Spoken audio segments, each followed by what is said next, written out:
واقعہ سنیے کہ اس دور میں آج سے 400 سال پہلے ایک بادشاہ تھا جو مسلمانوں کے علاقے پر قبضہ کر لیا. اس کا عنوان ہے اولیاء اللہ ملت کے نگہبان. اس کا عنوان کیا ہے؟ اولیاء اللہ اسلام ملت کے نگہبان، یعنی ملت کے نگہبان ہے تو اولیاء اللہ. عنوان بھی یہی ہے. تو ایک بڑے علاقے پر جہاں پر مسلمانوں کی آبادی تھی، آج سے 400 سال پہلے کا واقعہ ہے. تو ایک کافر بادشاہ نے اس کو بالکل اپنے تحت دیکھ کر کے اور اس کے بعد ظلم کے ساتھ اس نے قبضہ کر لیا. قبضہ کر لیا تو لوگ بالکل ادھر ادھر بھاگے. تو وہاں پر نزدیک میں بھی ایک خانقاہ تھا جہاں پر بزرگان دین رہتے ہیں، ان کے ساتھ ساتھی بھی رہتے ہیں. تو کچھ لوگوں نے کہا کہ بھائی بادشاہ کا جو یہ ظلم ہے تو اب کسے کہا جائے؟ اللہ والے سے نہیں کہا کہ یہ تو اللہ والے ہیں نہیں، یہ تو ظالم ہے. تو ظالم سے لڑنے کے لیے سب سے بڑا بہتر طریقہ ہے کہ اس سے بڑا طاقت والا ہے اس کے پاس چلیں. تو کچھ لوگ خانقاہوں میں پہنچے. اس خانقاہ میں ایک بزرگ تھے. کہا ان سے جا کر کے ایسی بات ہے، ہم لوگ پر بہت ظلم ہو رہا ہے اور مار پیٹ کے علاوہ قتل، بالکل قتل غارت گیری ہم بالکل عام کر دیا ہے، جس کو پاتا ہے اس کو قتل کر دیا. مجھے کافی ہے. جنہوں نے کہا کہ ہاں ایسی بات ہے تو ہم اللہ کے، ہم لوگ جو ہیں نگہبان ہیں، ملت کے نگہبان ہیں، یعنی اسلام کے نگہبان ہیں. اور اگر آپ اسلام کے ماننے والے ہیں، مومنین ہیں، تو آپ کا نگہبانی کرنا ہمارا فرض ہے. ان لوگ چلے 5-6 آدمی. کہا چلیے بادشاہ سے جا کے ملتے ہیں. جا کر بادشاہ سے ملا تو بادشاہ نے کہا کہ آپ کو کیسے ہم سمجھیں کہ ہاں آپ اللہ کے نگہبان ہیں اور سچے ہیں؟ سچائی کا کوئی ثبوت پیش کیجیے. تو کہا کہ کیا ثبوت پیش کریں؟ تو کہا کہ سامنے جو اونٹ ہے بنا ہوا، اس کا جو لدی ہوتا ہے مینگنیا، اس کو کیا کچھ کر کے دکھائی. جنہوں نے جو وہاں پر کے جو سب سے بڑے بزرگ تھے انہوں نے ایک اشارہ کیا. جتنے وہ لدیاں تھیں سب جواہرات میں تبدیل ہو گئی. اشارہ کرنا سبھی جواہرات میں تبدیل ہو گئے. دیکھ لیجیے، اشارہ کرنا یہ تبدیل ہو جاؤ اللہ کے حکم سے، کیونکہ اللہ کا حکم، ہمارا حکم اللہ کے حکم کی طرف سے ہے.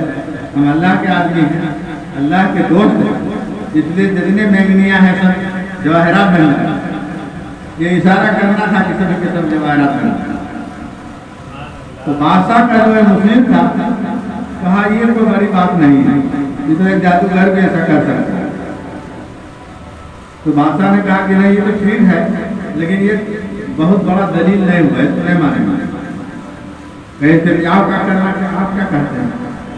کہا کہ آپ کچھ کر کے دکھائیے، آپ کے اگر سچے ہیں تو وہاں پر بہت سے جو ہے برتن رکھا ہوا تھا مٹی کا، جس میں پانی نہیں رکھتا تھا لیکن کسی میں پانی نہیں تھا. اس بزرگ نے حکم دیا، خالی اشارہ کیا، جتنے وہاں پر برتن تھے سب اوپر گئے اور اس میں لبالب پانی بھرا اور اوپر سے اونڈے اس طرح سے آ رہا ہے جس طرح سے ایک بوند بھی ٹپک نہیں رہا ہے. سارا آ کر کے رکھا گیا زمین پہ، آسمان سے ٹپکتے ہوئے نہیں بلکہ بالکل فائٹ کرتے ہوئے، اس طرح سے کہ ایک بوند بھی پانی کا قطرہ نہیں گر رہا ہے اور سارا برتن پانی سے بھرا ہوا ہے اور اس کے بعد اوپر سے نیچے آ رہا ہے. سبھی لوگ دیکھ کر کے دم کر کے پانی جب برتن میں ہے اس کو الٹ دیے تو نہیں گرے گا. ایک برتن نہیں ہے، وہاں پر 25-30 برتن سے سب مٹی کا. اس کے بعد جب نیچے آ گیا تو بادشاہ نے کہا کہ ہاں ہے تو، لیکن اس کا ایک وزیر تھا، کہیں کہ کوئی بڑی باری بات نہیں، یہ بھی جادو ہے، اس سے ہم لوگ نہیں مانیں گے، اس کا بھی کوئی ویلو نہیں دیں گے، آپ لوگ اور کوئی دکھائیں گے. کہا ٹھیک ہے، جو آپ کیا کہتے ہیں دکھانا، جو کہیے وہی دکھا دیں اللہ کے حکم سے. کہا جاؤ جی ایک بہترین شیشی میں جو زہر ہے، زہر حلاحل، اس کو لے کر کے آئیے اور اس زہر حلاحل کا ڈبہ لا کر کے بوتل لا کے رکھا. کہا کہ اگر آپ سچے ہیں تو میں بنا کر پی جائیے.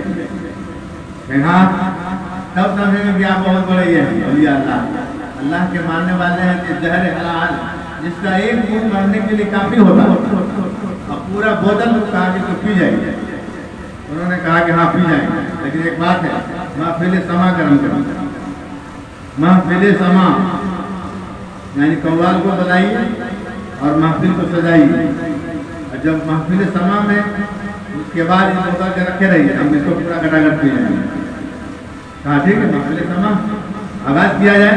ترنت بلایا گیا قوال کو، اور اس کے بعد گانا شروع ہوا قوالی، اور وہ بزرگ سے کہ بوتل کو کھولیے، ایک ہی سانس میں گٹاگٹ پورا پی گئے، پورا زہر حلال پورا بوتل گٹاگٹ پی گئے.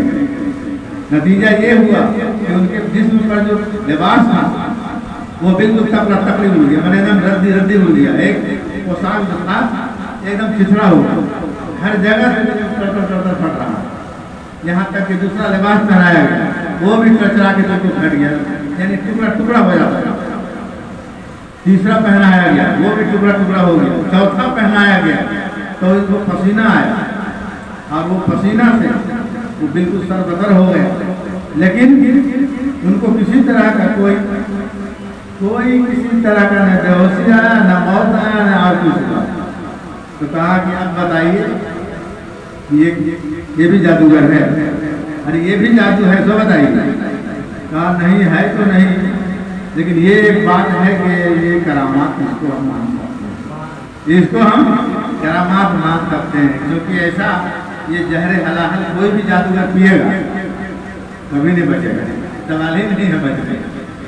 ایک پوشاک ان کا ردی ہو گیا نہیں، دوسرا پہنایا گیا، تیسرا پہنایا گیا، سب طرح سے پڑ گیا. جب چوتھا پہنایا تو پسینہ سے بھیگ گیا، اور اس کے بعد نہیں کچھ ہوا. اس کے بعد کہا کہ ہم اپنے سما کو ختم کیا جائے، اب آپ کہیے کہ کیا کریں.